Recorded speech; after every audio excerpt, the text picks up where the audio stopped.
इस ससुरा सा को कितनो समझाओ कि अरे प्यार मोहब्बत ना करिए, तो यो इस ससुरा सा समझता नहीं है।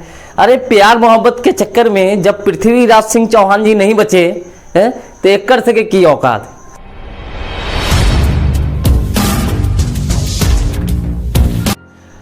वो लड़की के चक्कर बहुत खराब होता है, पता है ना, ससुरो बर्बाद हो जाओगे अगर लड़की के चक्कर में पड़ोगे तो। ठीक है, चलिए आज हम थोड़ा जानते हैं पृथ्वीराज सिंह चौहान जी के बारे में। ठीक है, आप जानते ही होंगे कि पृथ्वीराज सिंह चौहान कौन थे। तो उत्तरी अजमेर और दिल्ली के शासक थे पृथ्वीराज सिंह चौहान। कहा जाता है उनके बारे में वह एक ऐसा योद्धा थे जिन्होंने बचपन में ही अपने हाथों से शेर का जबड़ा फाड़ दिया था। तो बहुत बड़े योद्धा थे।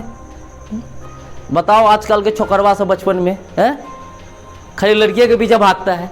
एक हमारे पृथ्वीराज सिंह चौहान थे जो शेर का जबड़ा फाड़ रहे थे। चलिए हम उसकी कुछ कहानी पे चलते हैं और देखते हैं। उनके एक दोस्त थे जिनका नाम था जयचंद्र सिंह। ठीक है, और वो दोनों मौसेरा भाई थे। पृथ्वीराज सिंह चौहान और जयचंद्र सिंह दोनों जो थे ना, वो दोनों मौसेरा भाई हुआ करते थे। ठीक है, अब इसी बीच बहुत अच्छा शासन चल रहा था पृथ्वीराज सिंह चौहान का।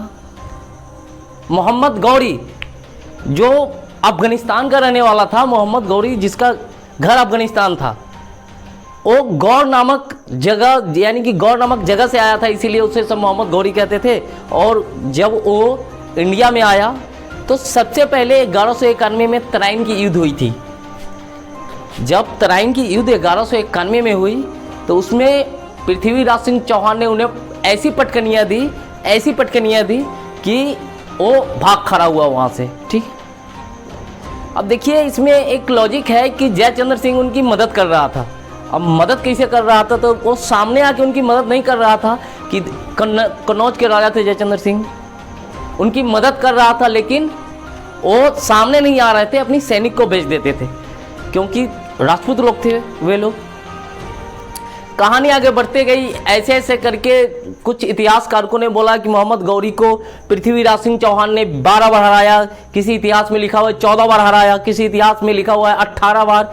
यानी कि सब इतिहासकारक अपने अपने मत को रखते हैं कि लेकिन हराया, बहुत पटकनी दिया मोहम्मद गौरी को। ठीक है, इसी बीच जयचंद्र सिंह की बेटी है ना, वो पृथ्वीराज सिंह चौहान को देखी तो नहीं थी, लेकिन मन ही मन उससे प्यार कर बैठी।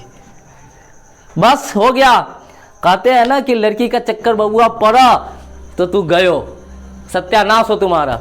अब पृथ्वीराज सिंह चौहान से बहुत प्यार करने लगी। संयोगिता ने चिट्ठी लिखी बजाते पृथ्वीराज सिंह चौहान को। और जब ये चिट्ठी जब पृथ्वीराज सिंह चौहान को मिला, एक खुशी से पागल, अरे वाह जयचंद्र सिंह की बेटी हमसे प्यार करती है। देखो यहाँ पे इनको सोचना चाहिए, ये गलत है, ऐसा नहीं करना चाहिए, लेकिन पता है ना कि प्यार प्यारे होता है। अब हुआ क्या कि जयचंद्र सिंह को ये बात पता चल गई कि हमारी जो बेटी है ना वो पृथ्वीराज सिंह चौहान से प्यार करती है। ये बात उनको लग गया बुरा। ये बात इतना बुरा लगा कि उन्होंने सोचा कि मैं अपनी बेटी की शादी करवा देता हूँ। अब बेटी की शादी करवाने के लिए उन्होंने क्या किया ना, स्वयंवर रखा। तो स्वयंवर का मतलब आप समझ रहे हैं ना, रामचंद्र जी धनुष तोड़े थे, याद है? हाँ, तो स्वयंवर का मतलब होता है अलग अलग राज्य के राजा को बुलाया जाता है, बैठाया जाता है, और बैठाने के बाद उसमें से रानी निकलती है, उसमें से जिसको अपना वर चुन ले वही उसका पति होगा। अब जयचंद्र सिंह स्वयंवर रखते हैं। अब स्वयंवर में वो एक राजा को न्योता देना भूल जाते हैं जिनका नाम है पृथ्वीराज सिंह चौहान। और एक गलती उनका ये भी है जयचंद्र सिंह जी का, चलो ठीक है आपने पृथ्वीराज सिंह चौहान को नहीं बुलाया, उनका एक मूर्ति बना देते हैं और मूर्ति बना के गेट के बाहर खड़ा कर देते हैं दरबान के तौर पे। चलो भैया ये चौकीदार है, ठीक है, पृथ्वीराज सिंह चौहान, और ये उतने बड़े योद्धा थे, वो उनको चौकीदार बना देता है। ठीक है, और बाद बाकी जितने भी राजा होते हैं ना स्वयंवर में बैठे होते हैं कि चलो भैया कि अब जयचंद्र सिंह को पता होता है कि हमारी बेटी इसमें से किसी एक को चुन के ओकरा से अपना ब्याह कर लेगी। ठीक है, अब जब संयोगिता नाम थी उनकी बेटी के, जब वो निकलती है तो सब राजा को देखती है, लेकिन उसमें पृथ्वीराज सिंह चौहान को नहीं देखती है। अब नहीं देखती है वो देख के आग बबूला हो जाती है, और वो माला देखती है कि पृथ्वीराज सिंह चौहान का पुतला गेट के बाहर लगा हुआ है। तो माला लेके हो जाती है पुतला को पहनाने। जैसी पुतला को माला पहनाती है ना, उसी समय पृथ्वीराज सिंह चौहान घोड़ा लेके आ जाते हैं, एकदम फिल्मी स्टाइल में आते हैं और उसको घोड़ा पर बैठाते हैं और ले जाते हैं और शादी कर लेते हैं। अब देखिए यहाँ पे तो बहुत बड़ी बेइज्जती हो गई। भैया बेइज्जती हुई तो किसकी हुई? अब जयचंद्र सिंह की बहुत बड़ी बेइज्जती हो गई और बेइज्जती होने के कारण और बेचारा बेइज्जती सहन कर नहीं पा रहा था। तब उसने मोहम्मद गौरी को फोन किया, सॉरी फोन तो था नहीं, चिट्ठी लिखा और बुलाया कि आइए कि पृथ्वीराज सिंह चौहान को मारना है, मैं आपका सहयोग करूंगा।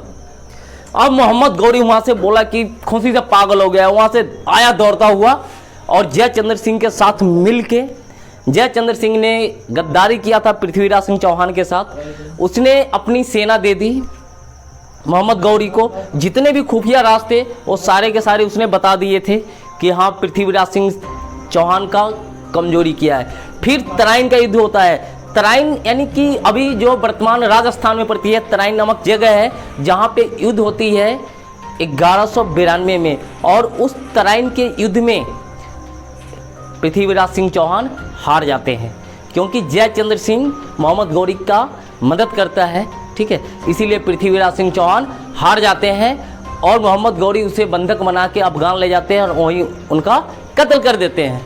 चलिए इतिहास से हमें ये सीख मिली कि बेटा लड़की के पीछे कभी मत भागना, अगर भाग गए हो तो फिर वही हाल होगा, समझ रहे हो ना।